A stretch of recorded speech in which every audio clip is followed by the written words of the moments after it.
We were told that one day we would grow up. What do you want to be when you grow up?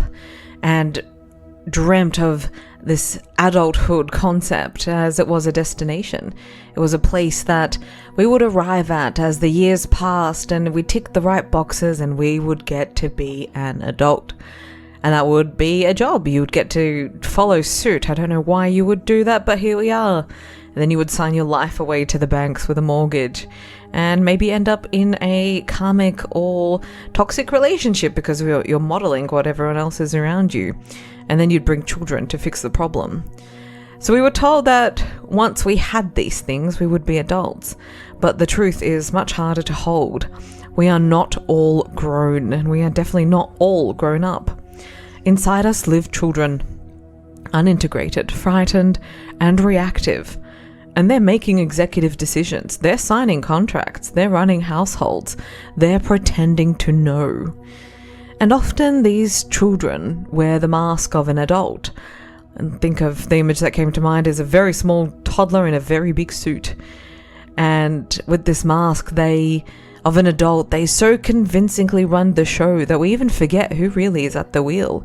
We never even question that. So in today's episode on Resonant Truth, welcome back of course, we want to strip away the mask of adulthood. We want to explore arrested development and the absence of elders, which is a big topic that Daniel illuminated for me and we'll go deep into, and what it means to still be children in the absence of true initiation. Sit with that. And we're not here to shame. This is the work that we are on the path on doing, on unraveling. And this is, of course, as always, an invitation to see with clear eyes where we have grown, where we have not grown, and to ask what it really takes to become an adult. I mean, that's your definition of adulthood? What? A job, marriage, relationship, and children? Isn't it horrible? My idea of being an adult when I was a kid was to play video games all day and eat McDonald's whenever I wanted.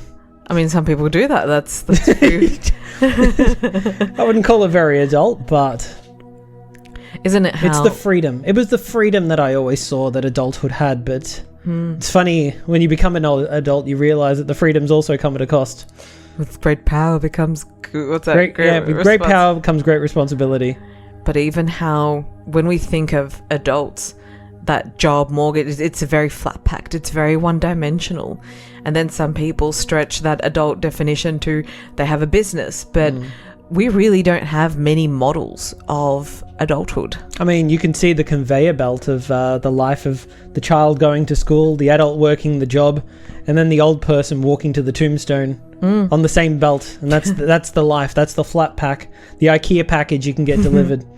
And exit left could be a business. But again, these models are not so rich, really, when we look at what it means to be an adult today. And that's not a concept that really I didn't examine until we got together. And then especially, when we moved out, that was something that was really confronting because it was holding up a mirror and still is as to how many parts of me are very young.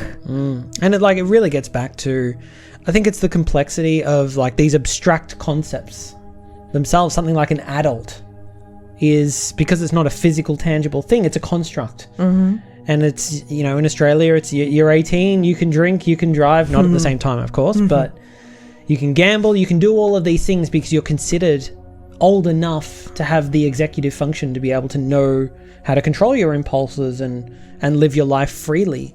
But really, we know that the prefrontal cortex, the part that runs executive function and critical thinking skills and rationality, isn't even fully developed until around 23 to 24 for women and 25 to 26 years old for men. Assuming it's had a clean slate, uninterrupted time, good health. I'm just talking about the brain. I'm not even talking the mind. And this is leading into where we think at this point we want to take, where we're feeling that we want to take not just the conversation, but the direction of our work into adult children. And we won't go into that. Well, we are going into that today, but as a concept as a whole, it's who we found ourselves to be, early to mid 30s. And arrested in our life, suspended in motion, call it what you want. But our experiences on the outset were quite different. For me, it looked like I was making it, breaking it, doing all of these things. And for you, it was, different, as you shared before. Well, I could say, like, in a sense, you still sort of had the training wheels to make sure that you could sort of stay on tracks and in that sense as well. So even though, a lot of what you did, came from your own inner drive, there was still a lot of fallback and a lot of support if you did lean one way or another, where not everyone has that. Myself as an example. Well, can you anchor the concept of the adult children in your direct experience? I mean, I'd argue that in some sense, everyone I know, myself included, are adult children in some sense. I think we'll go into it later on the arc of maturity and initiation into older stages and integrating these things, so we're not necessarily like the children themselves as an archetype. They don't know any better, and they are dependent. They are survival oriented, and they do require support from the external to be able to integrate. And then coming into the adulthood really is when you can, run on your own. You can live life on your own. You have the skills and the tools to navigate. But the thing is that there's parts of our internal world that, I've seen through enough client sessions and such that really, and even just in life in general, that most people have parts that really they don't think. And it's not because they're choosing not to think. They don't have the critical thinking of an adult in that part of their own psyche. And, I've come from a video game background, and I've seen some people that just are so addicted because they've been playing games since they were so young, and that's their way of coping from stress. And now their life is full of stress, so what do? They double down on that. And if you start to try and bring critical thinking into it, it breaks their entire mind to think about, because they're not actually mature enough like an adult to confront that or have the tools to navigate. Yet society will, create the perception that they're all grown up now, they should know how to do X or Y or think in a certain manner. And then That's a very dangerous line of thinking. Yeah. Not very adult, if you ask me. And then it's like, just go do some mindset work and so on and so forth. And I'm not going to go down that path. It could be that. It could be go to therapy. It could be, go think about what you've done. Yeah. As you get told from your parents when you're young and stuff. But, or pull your life together is a line I've heard before as well.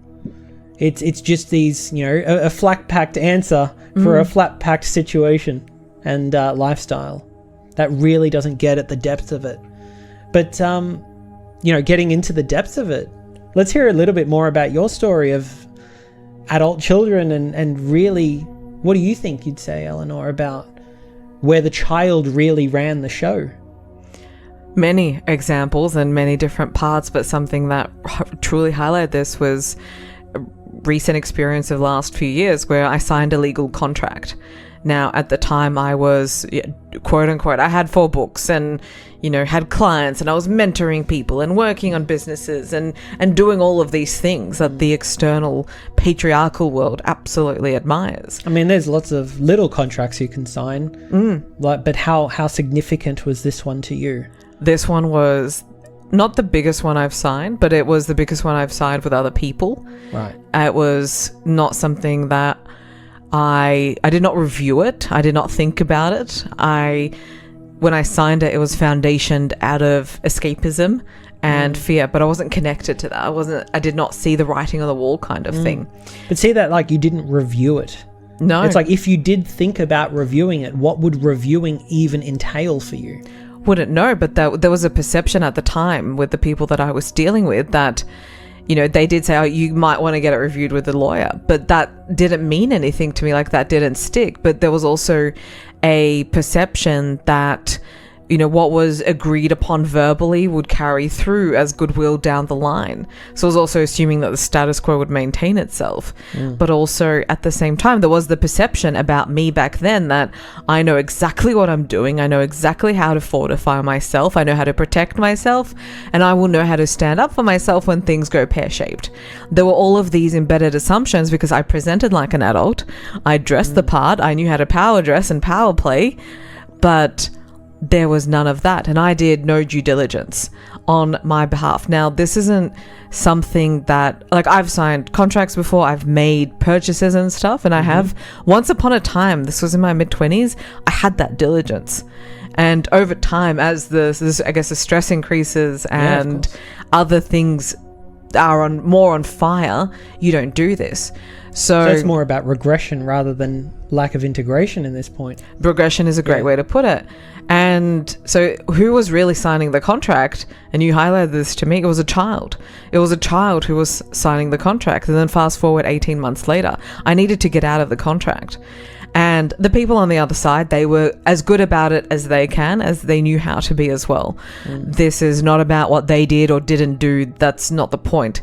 But this was my experience, that then 18 months later, adult Eleanor had to come in and clean up this mess, because the child that signed the contract at the time had no sense of foresight of the consequences and what would happen and how this would play out in timelines and what it would be. And so when you say mess, did something go pear-shaped, or was it just realizing that you shouldn't have signed it in the first place, or reviewed it, or both? I should not have done that in the first place. It was a significant investment. It was more money than I even had available. And this was at a time when I signed that when I wasn't even fully aware of my own financial consequences and downfall that was happening at the time. I had less income, less anything than I've ever had before, and I go and expend over 70% of what I had in the bank. That is not smart when you have no recurring income and the house is on fire kind of energy. So the mess was already made before you signed. Of course. At the time of signing, and really. this was accentuated. Yeah. And as you correctly said, if it wasn't for you, I would have had a mental breakdown over trying to get out of this, because I realized there was nothing in writing which gave me a leg to stand on. I had no power, and it could have gone worse. Like, I came out of this pretty unscathed. It was more the emotional turmoil that I went through because of realizing what has happened and why it happened. And if it wasn't for you, who came in with, your beautiful masculine to put systems and order and structure, or just being an adult and working through it systematically, using our mind and executive function. Yeah, and they were not things that even when I had to deal to get out of this, I did not have that in place. And again, if it wasn't for you and how you said things and when to respond and really how to play this delicately, I would have self-combusted myself and the situation, and I might still be fighting to get out of this. And this might seem inconsequential to some people who, I sign contracts all the time and I just get my lawyer to review it. I mean, great. So you have that part of you working.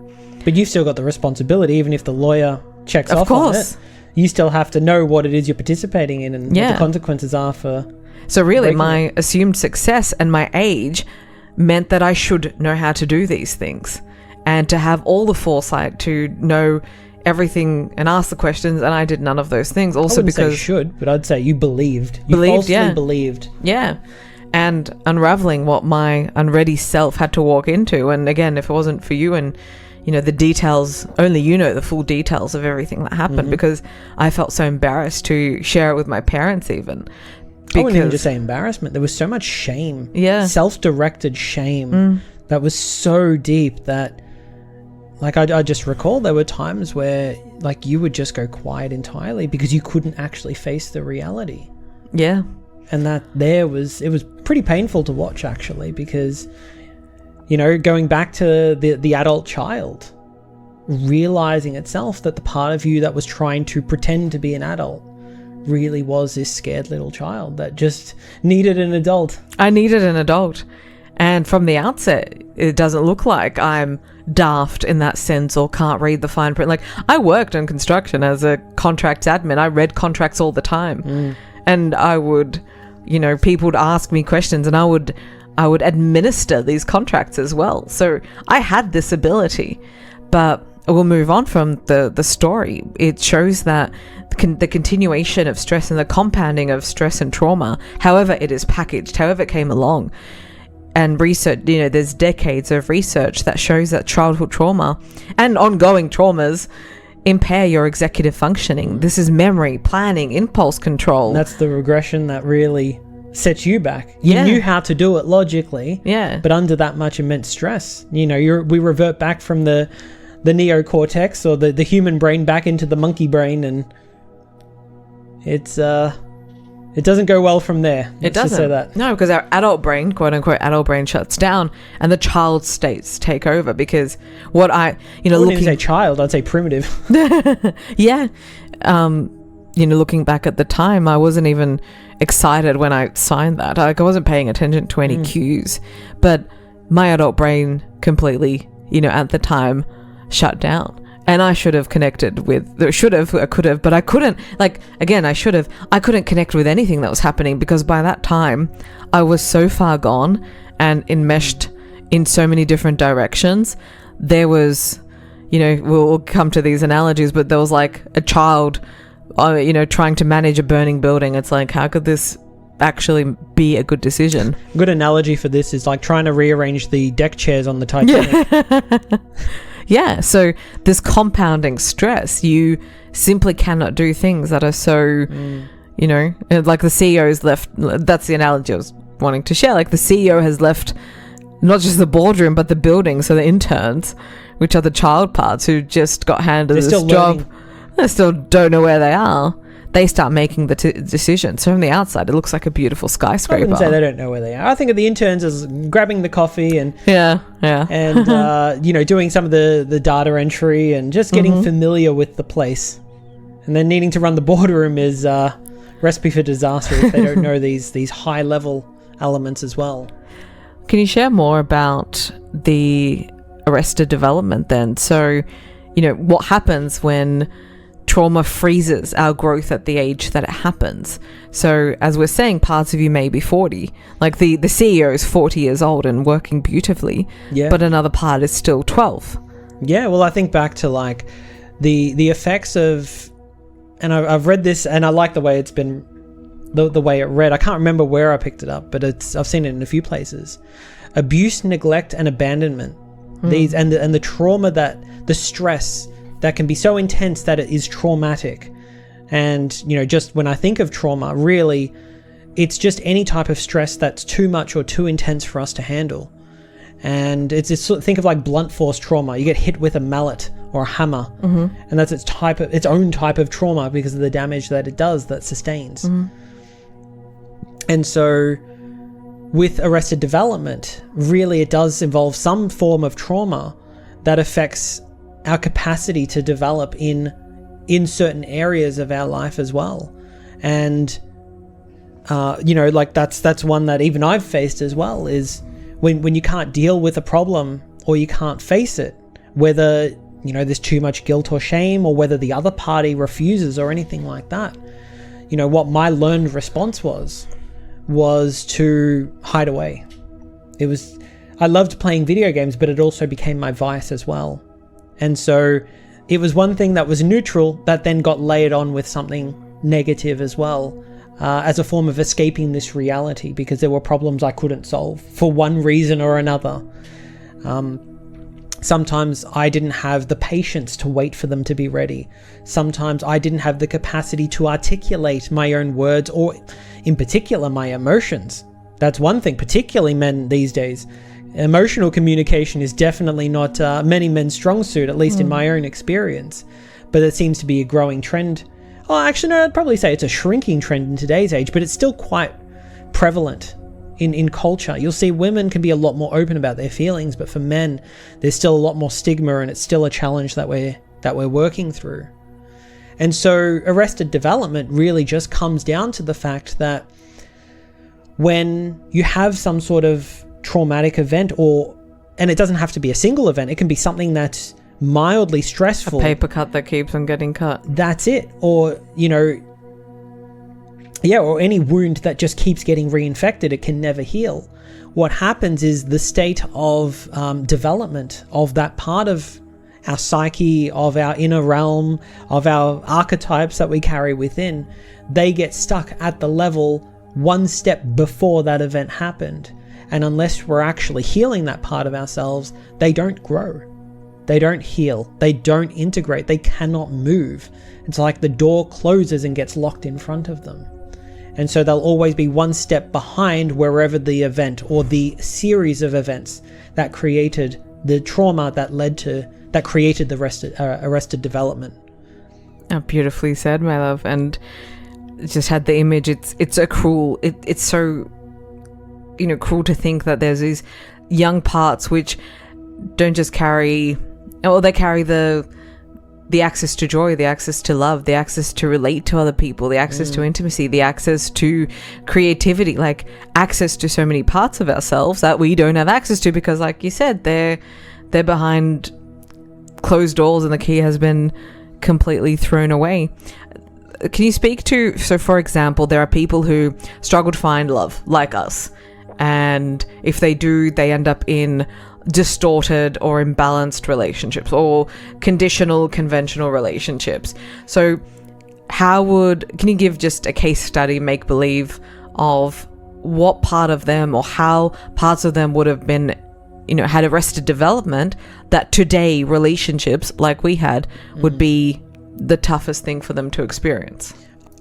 So I wouldn't go into arrested development here, but what I would speak to as more prevalent is attachment theory, which really, like the best example, this is one thing that I think Freud was good for, and that's the concept of your relationships, especially if unconscious, will tend to mirror the relationships to your opposite sex parent. And so even though that's not always the case for everyone, and I think very much in our case that we went opposite directions, relationships still play a very big role in the way of what we've seen and had love and relationships modeled for us. And so, yeah, I think in our case that although we chose to reject the model that we were given, finding a model that we did want to apply wasn't available. And I think for us, I mean, in your case, from what you've told me and what I've seen, that was just a part that never even came online. It's like, puberty? Oh yeah, okay, bodily changes. What of it? And then in my case, I had such a shadow around puberty and the shame of becoming a man. That's its own story and podcast I'm sure I could deep dive into. But just the concept of, I could become this toxic male who abuses women. Like the child was running that script in my own head, and so I basically felt horrified at the idea of even feeling attracted to women, and so my behavior started getting very contorted around that when puberty came online. And I had my own sister shortly after I turned 18, no relationship, never been kissed, and she just goes, "Daniel, I need to ask, are you gay?" Now, I'd already been asked many times, and I really didn't care, and my family were very open to it, so there was no shame about exploring homosexuality, but I didn't feel the pull in that direction. But if you asked me if I have shame about being straight, it was 11 out of 10. It was, my internal world was on fire, and I would freeze it like deer in the headlights if that was brought to me. And that's something that it took a lot of work just to overcome, because again, I didn't even have a model of, well, what would a healthy relationship look like?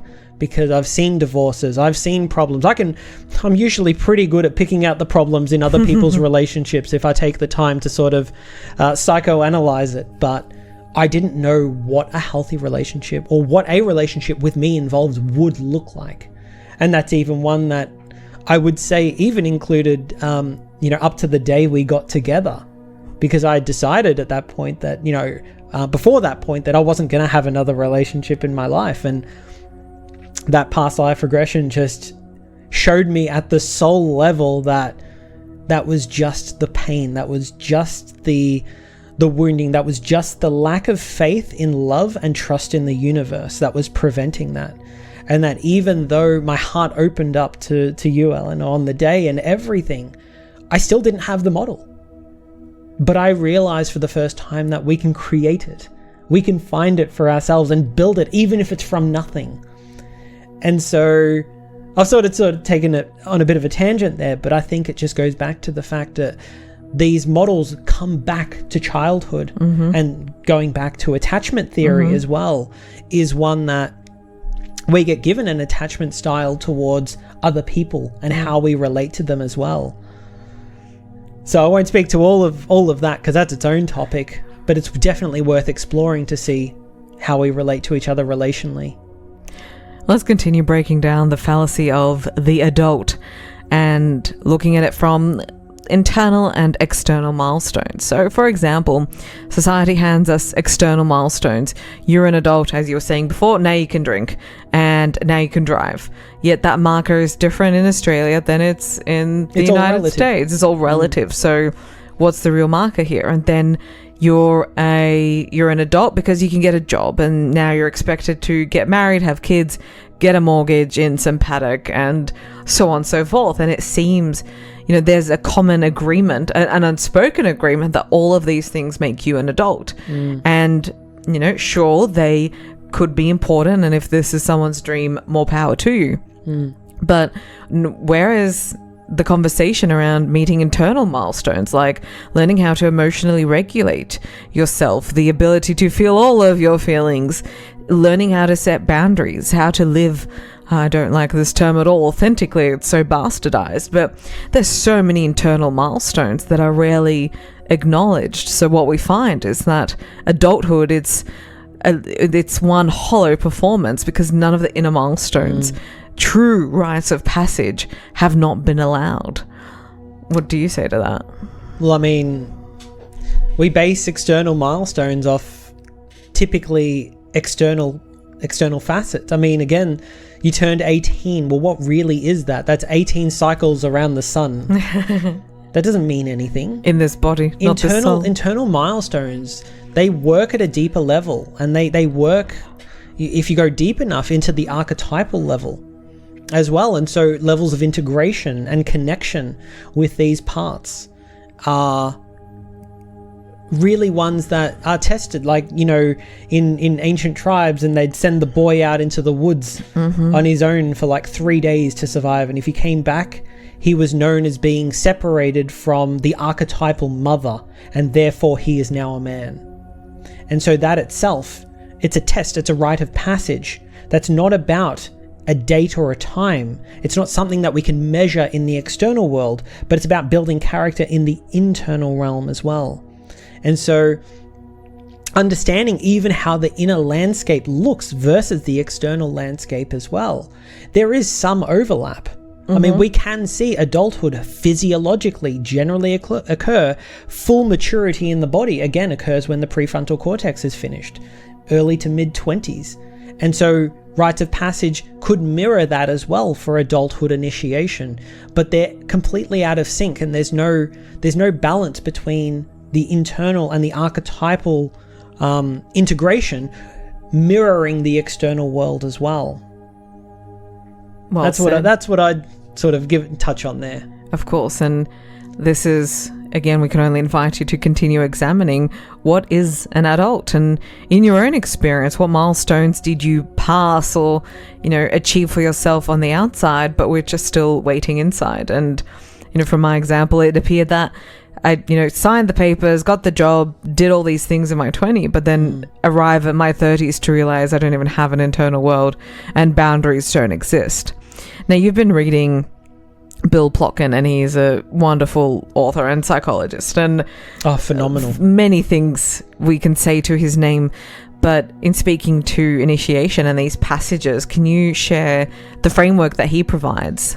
Yeah, so I've been reading a bit of his book, The Journey of Soul Initiation, and I'm not as deep in as I would like, so don't take anything I say as gospel, but really talking to what's happening both individually and at a society and even like a global society level is the archetypes or the transitions, the arc of the human life itself.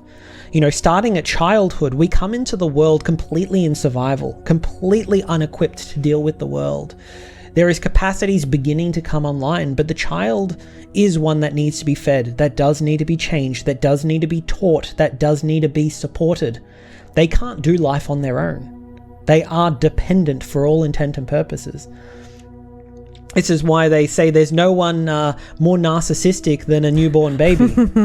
And then comes the term, all hail King Baby. The most selfish human on the planet. But we don't see a problem with that because they need to be selfish to survive. That is the child archetype at play. And there's no shame for it when we can understand why it needs to exist. And that's the problem that I have with a lot of people that talk to the psychiatrist version of narcissism, because they fail to understand that a lot of these adults have their own level of arrested development back to very early childhood and incredibly fragile egos that demand they act just as selfishly because their own internal world crumbles so easily. But then the next archetype, the next part of the arc is the adolescent. And so once you've learnt enough, it's like that Britney Spears song, I'm not a girl, but not yet a woman. It's a really good example of that adolescent phase. And so this is one where you've got enough energy and you've got enough skills and everything to stand on your own feet, but not enough to go live on your own, not enough to support yourself fully.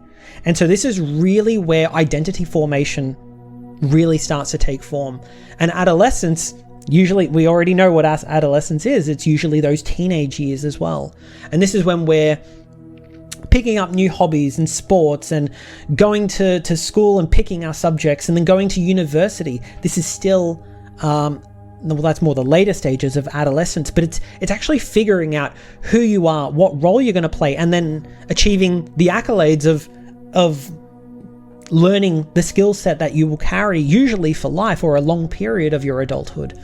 And so this is about really setting yourself up and mastering your own self. So then you come into the archetype of an adult. And it's interesting because he actually says in the book that there aren't actually many adults in the world. Spiritually integrated adults are actually quite rare. And so these are those that are not only living in service, not just as in parents, but in their community and the greater culture. But these are also ones that they understand they understand why they were incarnated. They understand what their life purpose is at the soul level. And that's a thing that most adults are actually missing. They don't know why they decided to actually incarnate into this life. And that's why this state is actually quite rare, because most people are still stuck within that adolescent state, still trying to find out who they are, what they want to be, what they want to do, and even why they're here. That's a real adolescent question to ask. The child still, still learning, still picking up the pieces, still trying to catch up and get on board. But the adult really has integrated their own soul essence to know what they're meant to do.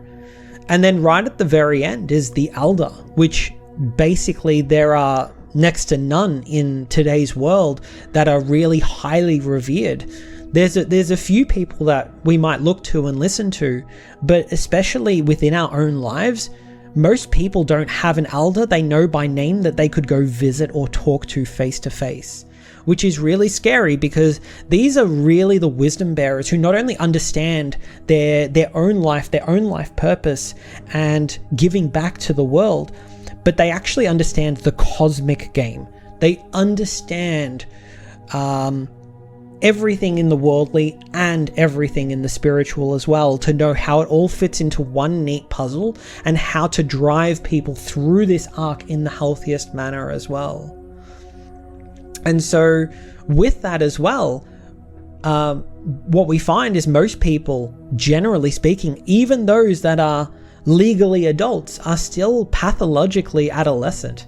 They're still chasing more money, the bigger house, the hotter wife, the faster car. This is still adolescent, that achievement directed state of being. And it's really not one that, has integrated and has not even just integrated, but they've initiated into their own soul's journey as an adult needs.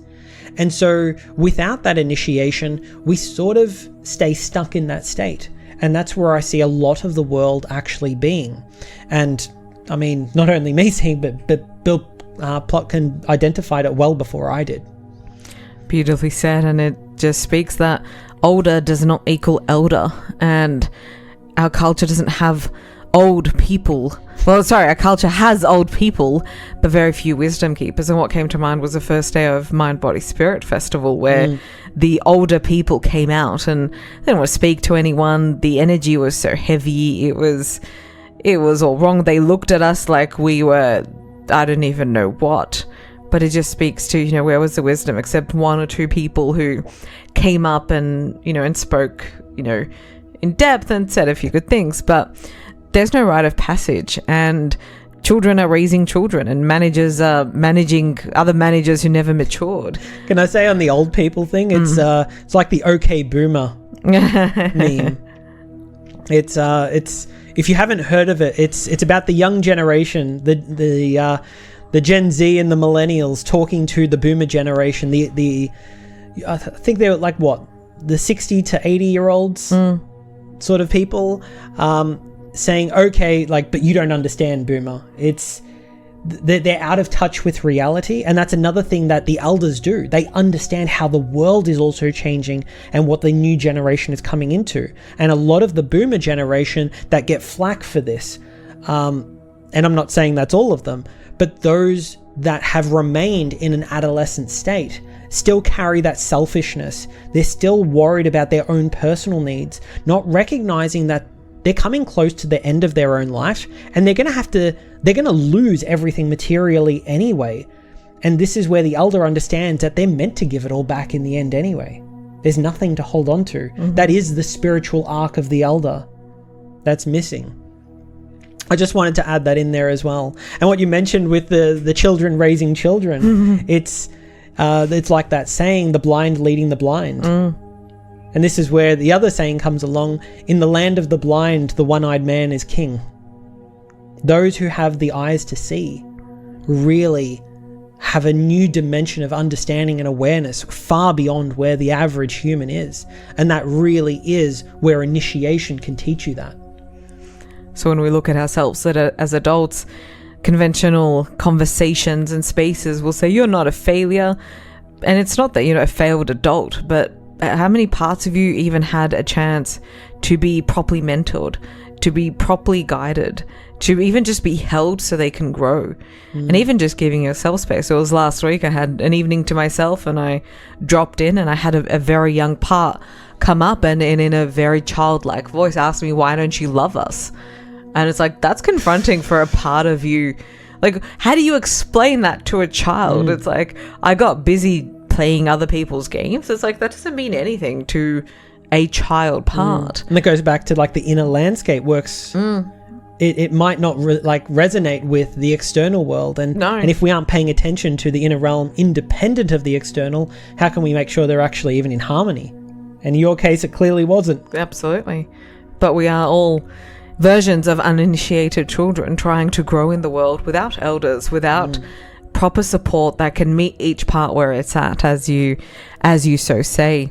So when we look at the fallacy or how society conditions us into perceiving adulthood, we do see that time doesn't make you an adult. Absolutely not. And nor is it a number, but it is, as you were pointing to, it's an initiation, and it's seeking to bring, as you were just saying, like the external online with the internal and vice versa, ultimately in service to the soul. So the question for you is to really even just get a piece of paper and just write down everything you think an adult is, and then categorize it into internal and external. What does it actually mean? But ultimately, which parts of you are still children signing contracts? And we're not talking about contracts, just physical ones, but like when legal contracts. Yeah, not just legal contracts, but contracts when, we have on some level contracted. Of course. And, were parts of me conscious? Like, yes, like we built that relationship, we built that trust, but how many people are going into relationships and not reading all the fine print, not asking the right questions? You can thank TV shows, movies, and hit songs for that as well. All promoting like hookup culture and dating apps about just, getting together and getting your physical needs met without understanding that those physical needs actually serve a greater purpose. And that goes back to the inner realm as well. It actually feeds into this arc that most people haven't integrated properly. And also consider, where have you mistaken, as I have mistaken, external milestones for inner growth. The two do not have necessarily a direct correlation. But also, who is the adult in your system? There are parts of you that may have matured beautifully. So picture yourself in a boardroom, and around the table sit all your child parts. There's the scared 5-year-old, the abandoned 3-year-old, the emo, angry 12-year-old, the people-pleasing, anxious 18-year-old. But is there really an adult in the room? And what does that adult really have to say, or if anything, to all the other parts? So we're not failed adults. We are all still children on the path of initiation. And the funeral today is not for the child, but for the illusion and the construct, the false construct of adulthood. Well said. And what remains, my love, is the lifelong work of becoming whole together. And even though it's lifelong work, it's not work in that, if we think astrologically, that Saturnian sense. It's not hustle. It's meant to be unfun. It's meant to be painful and difficult. No, it's every part. You are meant to enjoy it. You are meant to struggle with it. It's meant to be exciting. It's meant to be boring. It's meant to be social and with others, and it's meant to be alone. And that is the work. That's the great work, as others and we call it as well. The lifelong work of spiritual growth and understanding of the truth is the great work. To the truth of you. Because you're too big to be this small.